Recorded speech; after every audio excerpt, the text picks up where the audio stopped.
जय भीम, नमो बुद्धाय. स्वागत आहे भिक्खू ज्ञानज्योती यूट्यूब चॅनलमध्ये. जर तुम्ही सुद्धा आपल्या चॅनलवर नवीन आला असाल तर चॅनलला सबस्क्राईब करा, व्हिडिओला लाईक करा आणि व्हिडिओ शेअर करायला विसरू नका. संपूर्ण व्हिडिओ पाहून आपले पुण्य संचित करा.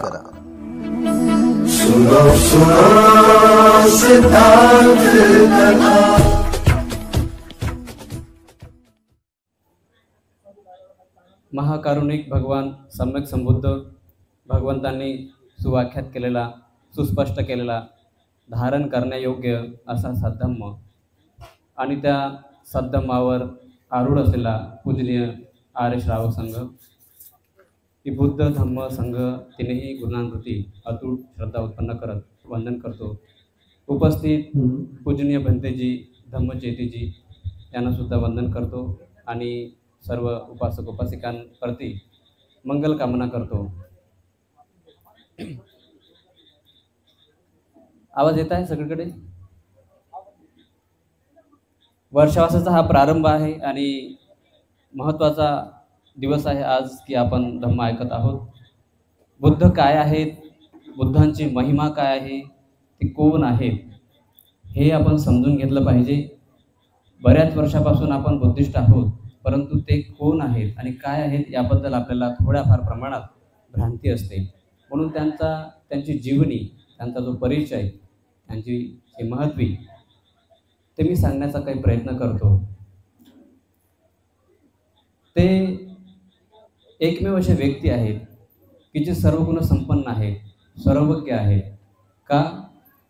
कारण 32 लक्षणं आणि 80 उपलक्षणांची काया धारण करून ते या भूतलावर त्यांनी जन्म घेतला. काय आहे हे लक्षण आणि कशाबद्दल हे असते असं? तर प्राचीन कालखंडापासून हा सिद्धांत आहे. याबद्दल आपल्याला माहिती नाही, आपण अनभिज्ञ आहोत. परंतु प्राचीन भारतामध्ये मात्र असं नव्हतं. आध्यात्मिक क्षेत्रात लोक फार हुशार होते, फार समजदार होते. या गोष्टीचं त्यांना एक तत्त्वज्ञान माहिती होतं, ज्याला लक्षणशास्त्र म्हटलं जाते.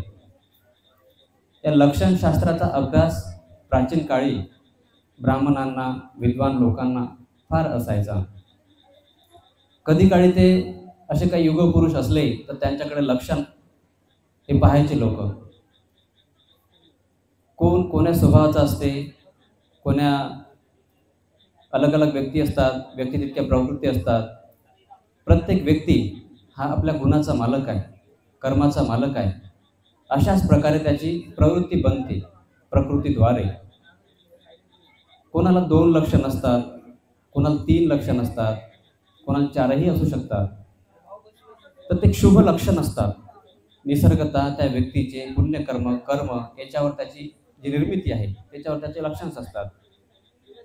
2-3 लक्षण असणं साधी गोष्ट नाही आहे. पण त्याहीपेक्षा महत्त्वपूर्ण आणि कठीण गोष्ट ही आहे की एखादा व्यक्ती या भूतलावर 32च्या 32 लक्षणं घेऊन उत्पन्न होणे ही साधारण गोष्ट नाही आहे. आणि 32 लक्षणांची काया, उपलक्षणांची काया धारण करून एखादा व्यक्ती चक्रवर्ती सम्राट होऊ शकते. पण चक्रवर्ती सम्राट न होता वैराग्य उत्पन्न होणे आणि त्या व्यक्तीने बुद्धत्व प्राप्त करणे ही साधारण गोष्ट नाही आहे. ही लय मोठी गोष्ट आहे. अनेकांच्या हितासाठी, अनेकांच्या सुखासाठी, अनेकांच्या कल्याणासाठी त्या व्यक्तीने आपली इतकी मोठी पुण्याची पारमिता वाढून, पारमितांचा डोंगर पूर्ण करून आपल्यासाठी संबोधी प्राप्त केली. आणि आपल्याला हे सांगितलं की कशाला पाप म्हणतात, कशाला पुण्य म्हणतात. जन्म पुनर्जन्माची व्याख्या बदलून टाकली. जगाच्या तत्त्वज्ञानाची परिसीमा त्या व्यक्तीने अशी पहिल्यांदा सांगितली की जे कधीच कोण ऐकले नाही, कोणाही पुस्तकात कधीही छापली गेली नाही, कधी कोणाच्या कानावर असे शब्द पडले नाही. ते ज्ञानाचे शब्द, तो असीम खजाना या भूतलावर जे शोधून काढला त्यांनी तत्त्वज्ञानाचा, तो पहिल्यांदा लोकांना सांगितला. तेव्हाच्या काळामध्ये लक्षणशास्त्र प्रसिद्ध होतं, लोक फार उत्सुक असायचे. आणि एक बुद्ध नावाची गुंज या भूतलावर येत असते की ज्यावेळेस सम्यक संबुद्ध यांचा जन्म होतो त्याच्या कितीतरी कालखंड अगोदरपासून एक बुद्ध नावाचा एक गुंज या भूतलावर चालत राहतो की बुद्ध उत्पन्न होणार आहे, बुद्ध उत्पन्न होणार आहे. अनेकांना वाटते की बुद्ध उत्पन्न होणार आहे, तर कसे आहेत, कुठे आहेत, कसे असतील, काय असतील. एक असा व्यक्ती की जो अग्र आहे, सर्वज्ञ आहे, सर्व गुण संपन्न आहे, सर्वोत्तम भूमिपुत्र आहे. बुद्ध आणि त्यांचा धम्म हा ग्रंथ आपण नेहमी ऐकतो, आपल्या विहारांमध्ये वाचला जातो, अनेक लोकांना पाठही झालेला असेल. त्या ग्रंथामध्ये असं सांगितले आहे की एक त्या काळचा एक तपस्वी व्यक्ती की जो 8 ध्यानात परिपूर्ण आहे. हे 8 ध्यान काय असतात हे साधक लोकांना माहिती आहे. 8 ध्यान परिपूर्ण म्हणजे ध्यानाची उच्चतम परिसीमा गाठली त्या व्यक्तीने. केवळ एक गोष्ट अधुरी राहिली, त्या व्यक्तीला मुक्ती मिळाली नाही, त्या व्यक्तीला निर्वाण मिळालं नाही, पण ध्यान मात्र परिपूर्ण त्या व्यक्तीने केलं आहे. त्या व्यक्तीला बऱ्याचशा गोष्टीचं नॉलेज आलं, त्याला तत्वज्ञान आलं, त्याला भूत भविष्य समजते. तो व्यक्ती हे लोक नाही तर अनेक डायमेन्शनमध्ये काय सुरू आहे, या लोकात काय सुरू आहे, त्या लोकात काय सुरू आहे, सर्व लोकांमध्ये तो जाऊन येऊ शकतो, इतकी त्याची प्रज्ञा आहे. त्या व्यक्तीला सुद्धा हे कळते की जो व्यक्ती दुसऱ्या लोकात जाऊन आला आणि तिकडे पाहिलं त्याने की इतका उत्साह आहे, इतका आनंद आहे, हे कशासाठी आहे, काय चाललं आहे, तर त्या व्यक्तीला कळते आहे की भूतलावर कोणीतरी व्यक्ती 32 लक्षण आणि 80 उपलक्षणांचे काया धारण करून जन्म घेतला आहे. पुढे तो व्यक्ती सम्यक संबोधी प्राप्त करेल आणि हे ऐकून तो व्यक्ती भाव विभोर होऊन जातो, कारण त्याला माहिती आहे बुद्धत्व काय आहे, संबोधी काय आहे. त्यामुळे कुठे जन्म घेतला आहे हे शोधून आपल्या बोधी चित्ताच्या द्वारे जाणून तो व्यक्ती त्या ठिकाणी येतो.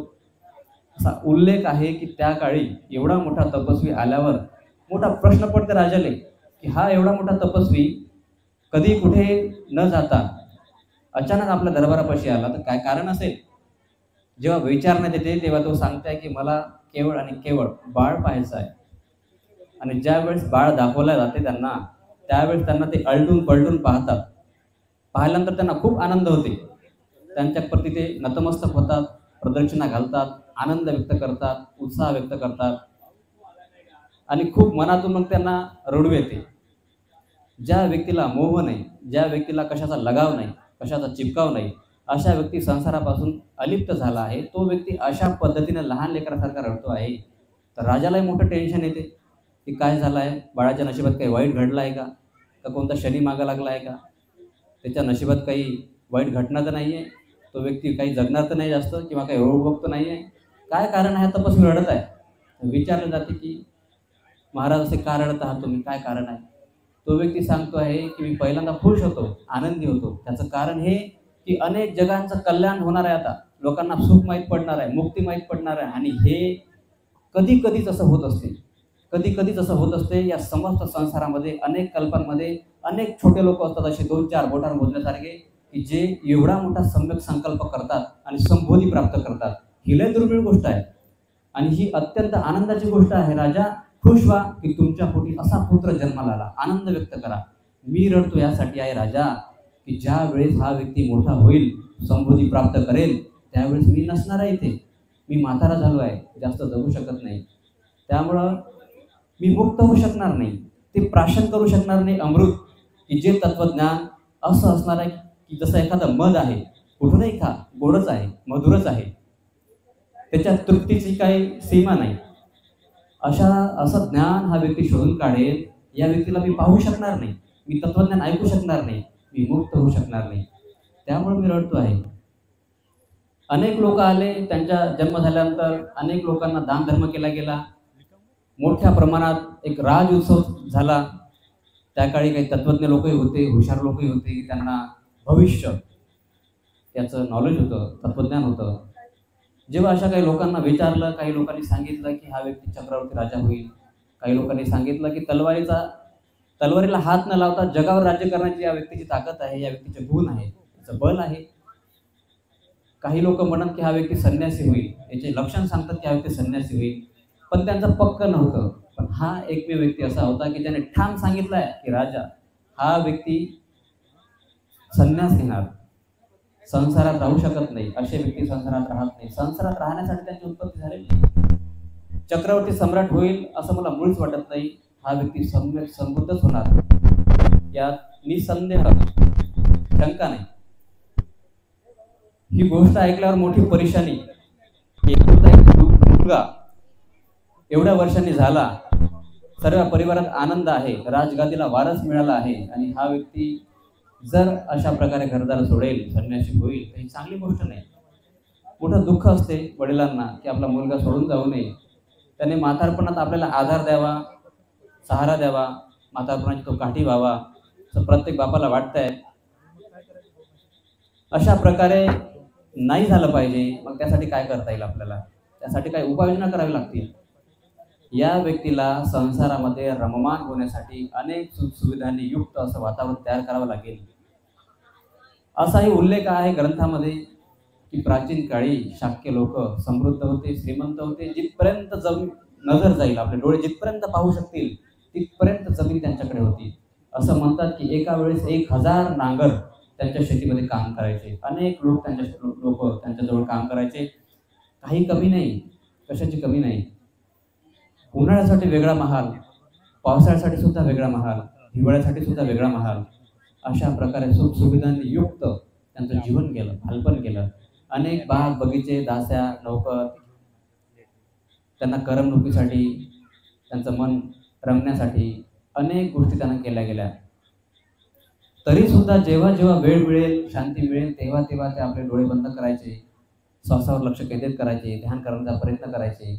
जेव्हा जेव्हा राजा हे पाही त्याला वाईट वाटे, त्याला असं वाटते की आपल्या मुलाने असं करू नये, त्याने राजगादीचं जे सुख आहे ते भोगावं, त्याने राजा राजकुमार व्हावं, आहे का नाही. शेवटी वंशाचा चिराग आहे तो, अपेक्षा असतात. आणि तसं दिसत नसल्या कारणानं अनेक वेळा त्यांनी काही प्रयत्न करून पाहिले, पण ते असफल झाले.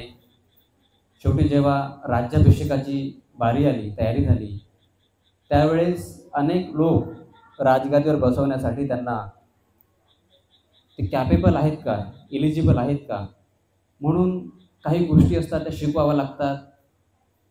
आज आपण पाहतो किती हेवे दावे आहेत, मतभेद आहेत, जाती परंपरा आहेत. त्या काळातही होत्या.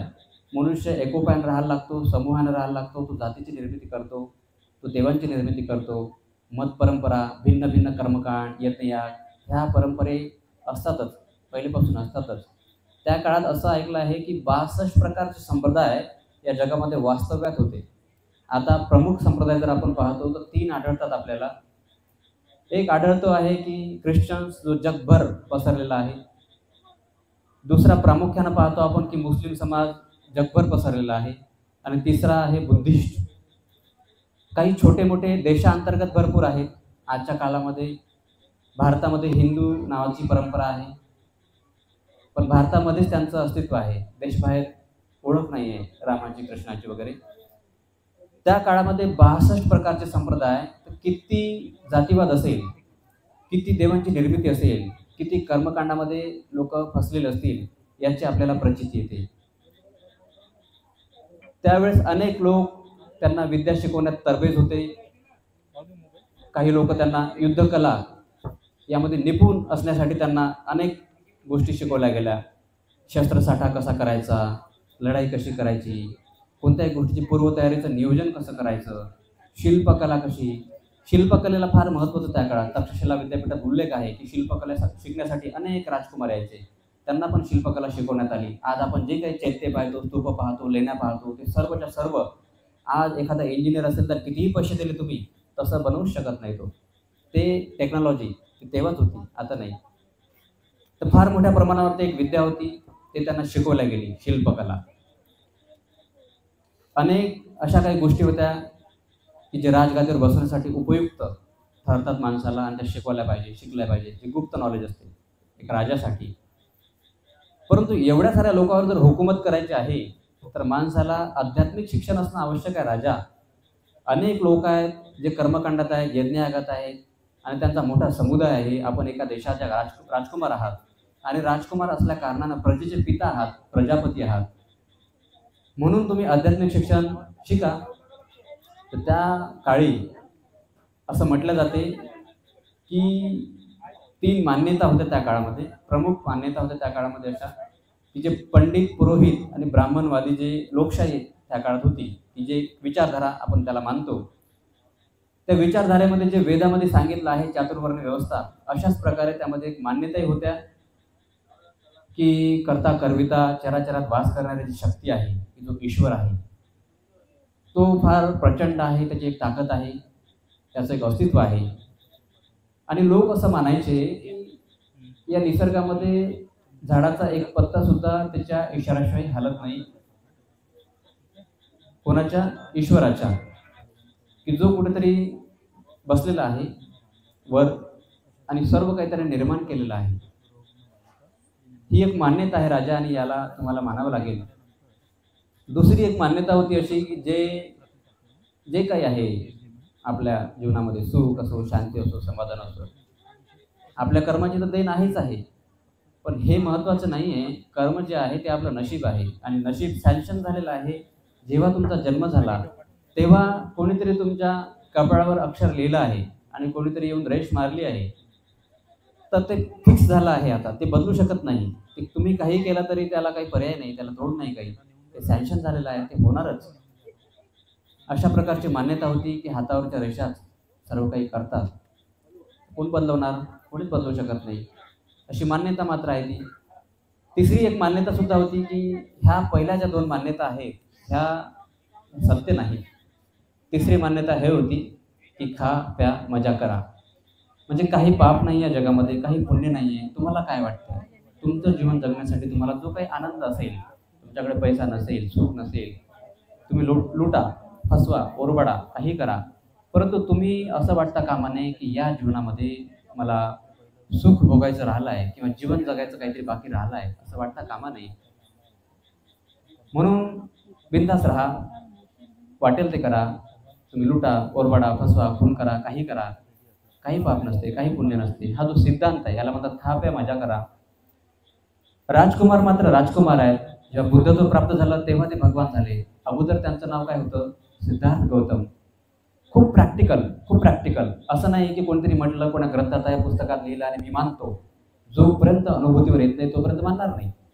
ही जी गोष्ट आहे, हे जे लोक सांगत आहेत, यात काही सत्य आहे का? महालामध्ये एकांतामध्ये विचार करायचे, फार झोप लागायची नाही त्यांना, की हे लोक दुःखात पडलेले आहेत आणि हे सुखी कसे होतील, यांना मी सुखी कसं करू, यासाठी त्यांची तळमळ असायची. विचार करायचे ते की हे जे काही परंपरागत मान्यता आहेत, हजारो वर्षापासून चालत आहेत आणि लोक याच्यावर एवढा विश्वास करतात. जरासाही विरोध केला तर खूप मोठं वातावरण तापते.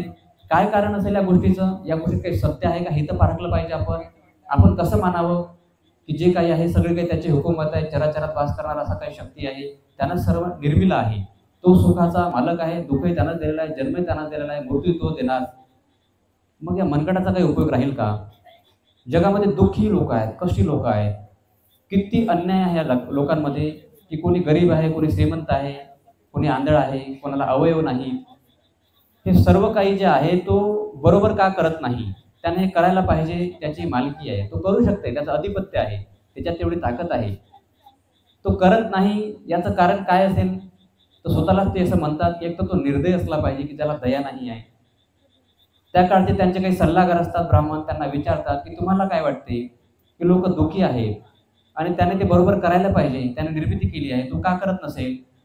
तर ते म्हणतात राजन, लीला आहे त्याची. तर ते विचार करतात की अशी कशी लीला? एखाद्याचं दुःख पाहून त्याला मनोरंजन त्याचं होते किंवा त्याला आनंद वाटते.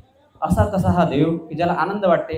आनंद वाटायला नाही पाहिजे, दुःख पाहून त्याचं मन मधुर व्हायला पाहिजे, त्याला दया यायला पाहिजे, त्याने ते बदलून टाकायला पाहिजे. कोणी गरीब असेल त्याला श्रीमंत करायला पाहिजे, कोणाला अवयव नसेल तर बदलून टाकायला पाहिजे, आंधळा असेल त्याला डोळे द्यायला पाहिजे. ह्या सर्व गोष्टी पाहतात ते आणि विचार करतात की जर असेल तर तो करत नाही, निर्दय असेल तर मानून फायदा नाही, नसेल तर त्याचा चिंतन मनन करून व्यर्थ आहे. या मान्यतेमध्ये काही सत्यता वाटते का? काही विश्वास वाटते का? जीवनाच्या कसोटीमध्ये हे कुठं उतरते का? तर मन त्यांचं म्हणते की भ्रामक कल्पना आहे, मिथ्या आहे, यात थोडं सुद्धा सत्य नाही. मानाव काही गोष्ट, यात मानून काही फायदाच नाही आहे. तर ते विचार करतात ही गोष्ट सोडलेलीच बरी आहे, यात काही मानून फायदा नाही. परत विचार करतात की दुसरी मान्यता पाहू, त्याला सुद्धा चाचपून पाहू, पारखून पाहू, कसोटी लावू आपली त्याला, की जे काही आहे हाताच्या रेषेमध्ये तेच होणार आहे आणि तेच घडणार आहे.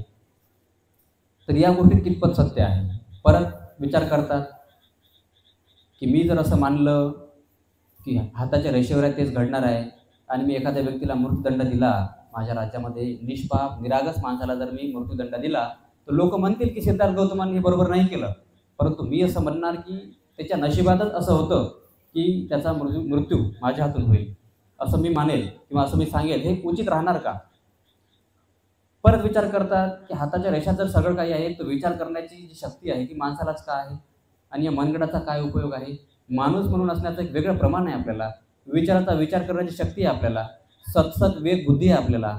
आणि या मान्यतेवर जर आपण राहिलो, मनगटाचा उपयोग केला नाही, बुद्धीचा उपयोग केला नाही, आपलं दुःख आपण दूर केलं नाही आणि आपण विश्वास ठेवला की रेषा सर्व काही करतील, तर पशूंमध्ये आणि आपल्यामध्ये काय बदल राहील का? काही फरक राहील का? काही फरक राहणार नाही. या गोष्टीत काही सत्यता वाटते का? काही फायदा आहे का? हे मान्यता जी आहे ते मानल्याने सुखी होऊ शकतो का आपण? सुख तर येऊन राहिलं नाही. जीवनाच्या तर्कावर ही गोष्ट उतरवली, कसोटीवर उतरवली, यात सत्य वाटत नाही. भ्रामक कल्पना आहे, थोतांड आहे, कर्मकांड आहे. कोणतरी सांगितल्यानंतर लोक मान्यता मानतात. त्यात काही पारख करत नाही की पिढ्यानपिढ्या चालत आलेली गोष्ट आहे, आपण आपल्या बुद्धीने उपयोग केला पाहिजे. त्यांना असं वाटते संस्कृतीचं हनन होईल. आपण जरी गोष्ट मानली नाही तर संस्कृतीचा काय होईल? अपमान होईल. त्यामुळे लोक मानतच राहत असतात. शिकले सवरले तरी ती गोष्ट परंपरा असते, पिढी पिढी चालत राहत असते. परत ते विचार करतात की या दुसऱ्याही मान्यतेमध्ये जर काही अर्थ नाही तर तिसरी मान्यता आहे, त्या मान्यतेला आपण पारखून पाहू. पूर्ण देश या मान्यतेला मानते आहे, त्या मान्यतेमध्ये काही तर विशेष असलं पाहिजे. आणि परत ते विचार करतात की काय आहे या मान्यतेमध्ये, की पापही नाही आहे, पुण्यही नाही आहे, बस तुमचं जीवन आहे, जगा. पैसे नसतील, सुखी नसाल, तुम्ही दुःखी असाल, सुख नसेल तुमच्या जीवनामध्ये तर तुम्ही ते दुसऱ्याकडून घ्या, कोणा लुटा, ओरबाडा, फसवा, मारा, काही करा. परंतु तुम्हाला असं वाटतं कामा नये की हे जीवनातलं आपलं जे सुख आहे ते भोगायचं राहिलं आहे, बस जीवन आहे, जगा. परत ते विचार करतात की मी तर सर्वगुण संपन्न आहे, मला काही कमी नाही. पैसे आहे, राजगादी आहे, सगळ्या गोष्टी आहे. पण जे बाकी लोक आहेत तळागाळातले, ते जेव्हा असं करतात, मी त्यांच्यासारखं जगून पाहतो आणि असं करतो. जेव्हा मी अशी तकलीफ देतो, कोणाचं मन दुखवतो, खोटं बोलतो, निंदा करतो, चाडी करतो, लुटतो, ओरबाडतो, फसवतो, मला शांती लागत नाही, सुखात झोप लागत नाही. जेव्हा मी असं करतो तेव्हा मी आपोआप दुःखी होतो, मला आपोआप दुःख होते. याचा अर्थ तिसरी मान्यता खोटी आहे, निरर्थक कल्पना आहे. या जरा मात्र तीळ मात्र सत्य नाही आहे. हे तिन्ही मान्यता खोट्या आहेत. देशभरात चाललेल्या तिन्ही मान्यता खोट्या आहेत. आणि जे काही परंपरा आहे, मोठे मोठे संप्रदाय आहेत, हे संप्रदाय याच मान्यतेवर चालतात की कोणीतरी करता करिता असेल, तुम्हाला शरण जावं लागेल, तो तुम्हाला मुक्ती देणार आहे. आणि ही मान्यता त्याने निर्माण केलेली आहे. परंतु याच्यात तर काही सत्य वाटत नाही. भ्रामक कल्पना आहे, मिथ्या धारणा आहे. सगळे लोक दुःखी आहेत, मी दुःखी आहे. दुःखाचं काय कारण आहे मग? ह्या मान्यता मानल्यानं कल्याण होत नाही आहे, तर काहीतरी दुसरं असलं पाहिजे. दुसरं काय आहे ते की जे अजून सापडलं नाही आणि ते खरं दुःखाचं कारण आहे. तर ते विचार करतात की दुःखाचं काहीतरी कारण आहे, ते मला शोधावं लागेल. आणि ते शोधण्यासाठी ते खूप विचार करतात. आणि शेवटी महाविनिष्क्रमण हा चॅप्टर आलेला आहे बुद्ध आणि त्यांचा धर्म या ग्रंथामध्ये. महाविनिष्क्रमण करतात, ते राजगृह सोडतात. ते पहिले जे त्यांना 5 परिव्राजक मिळाले, असा उल्लेख आहे की त्यांच्यासोबत ते खूप तपस्या करतात. एवढी तपस्या की त्यामध्ये उल्लेख आहे असा की घनघोर, त्याला अघोरी साधना म्हटलं गेली आहे. की भोजन सुद्धा एवढं कमी की कधी 2 पोळ्या, मग 1 पोळी, मग 1 कोर, कधी कधी 15 दिवसातून 1 कोर, कधी कधी 1 दाणा, 1 तांदळाचा दाणा, कधी 1 डाळीचा दाणा. इथपर्यंत हालअपेष्टा करून घेतली त्यांनी की तुम्ही पोटाला जर हात लावला तर पाठीचा मणका तुम्हाला लागेल, आणि पाठीला जर हात लावला तर पोटाची चामडी जी आहे ती हातात येईल. इथपर्यंत हालअपेष्टा की नसा दिसायला लागतात, जे हाड आहेत माणसाचे ते सुकतात, मांस अंदर जाते, डोळे अंदर जातात. तेव्हा कळते त्यांना की मी इतका सुकलो आहे, त्राण राहिला नाही, जीव काढून घेतला कोणतरी असं वाटते आहे. तरीसुद्धा मला आतमध्ये दुःख आहे, मन वितर्क आहेत, राग द्वेष मोह आहे, हे कमी झाले नाही. दुःख काय आहे याचं कारण वेगळंच आहे. मी जी साधना करतो आहे ती वेगळीच आहे. 6 वर्ष होऊन गेले आहे, घनघोर तपस्या केली आहे, तरीसुद्धा परिणाम मात्र काहीच आला नाही. ही साधना जी आहे ही बरोबर नाही. म्हणून ते त्या 5 परिव्राजकांना सोडून देतात आणि मुक्तीच्या शोधामध्ये स्वतंत्रपणे विहार करतात, एकांत राहतात. एकांत असताना खूप गंभीर साधना केल्यानंतर बोधिवृक्षाखाली त्यांना एक गोष्ट प्राप्त होते की ज्याला संबोधी म्हटलं गेला, ज्याला ज्ञान, असं ज्ञान की जे ज्ञान घेतल्यानंतर जी उपाधी लागते. जशा प्रकारे शाळेमध्ये शिकल्यानंतर तुमच्या मुलांना एक उपाधी लागते. कोणी 12वी पास झाला की त्याला 12वी म्हणतो आपण, कोणी ग्रॅज्युएट म्हणतो आपण, पोस्ट ग्रॅज्युएट म्हणतो आपण, आहे की नाही. त्या माध्यमातून नोकऱ्या सुद्धा लागतात. कोणी डॉक्टर होते, कोणी इंजिनियर होते, कोणी आमदार होते, खासदार होते, कलेक्टर होते. परंतु हे ज्ञान संपादन केल्यानंतर जी डिग्री मिळते, जी उपाधी मिळते, त्याला म्हणतात बुद्धत्व, आहे का नाही? तर हे बुद्धत्व मिळवण्यासाठी कोणत्या कॉलेजला ऍडमिशन करावं लागेल? कोणत्या शाळेत नाव टाकावं लागेल का? इथे कोणत्या शाळेत नाव टाकावं लागत नाही, कुठे ऍडमिशन करावे लागत नाही. इथे आतमध्ये जावं लागते, गहराईमध्ये, स्वतःच्या मनामध्ये, की कुठे राग, द्वेष, मोह, भय, तृष्णा, वासना, कामना याची उत्पत्ती होते. आपण अनभिज्ञ आहो, मनापासून आपल्या मनाला जाणलं नाही आपण. शेवटपर्यंत त्यांनी तोच उपदेश दिला आणि त्यांचं तेच म्हणणं होतं, तेच अपेक्षित होतं त्यांनी, की लोकांनी मनाला जाणलं पाहिजे, जेणेकरून ते धम्म जाणतील. जे त्यांना ज्ञान प्राप्त झालं ते ज्ञान कोणाला सहज समजत नाही. ते कोणाला सांगावं की जे लोक समजू शकतील. त्यांच्या मनामध्ये एक निरासक्ती येते की लोक समजू शकतील नाही तर लोकांनाही त्रास होईल, मलाही परेशानी होईल, सांगू की नाही सांगू, कसं करावं. शेवटी त्यांचा विचार बदलते आणि त्यांना असं वाटते की काही तर लोक आहेत असे गोटात बोलण्यासारखे की जे समजू शकतील. आणि त्यांना सांगण्यासाठी ब्रह्मा संपत्तीची याचना आपण वाचतो, पाहतो. आणि त्याची याचना स्वीकारल्यानंतर धम्म हा अनमोल आहे, तो महान आहे. कोणालाही फुकट तसं वाटता येत नाही, त्याची याचना करावी लागते. म्हणून ब्रह्मा संपत्तीद्वारे त्याची याचना केल्या जाते. आणि भगवान असं विचार करतात कोणाला हे सांगावं, तर बोधी नेत्राद्वारे ते जाणतात की कोण हे समजू शकेल. आणि त्यांना आठवते की पहिले जे 5 परिव्राजक आहेत तेच लोक हे समजू शकतील.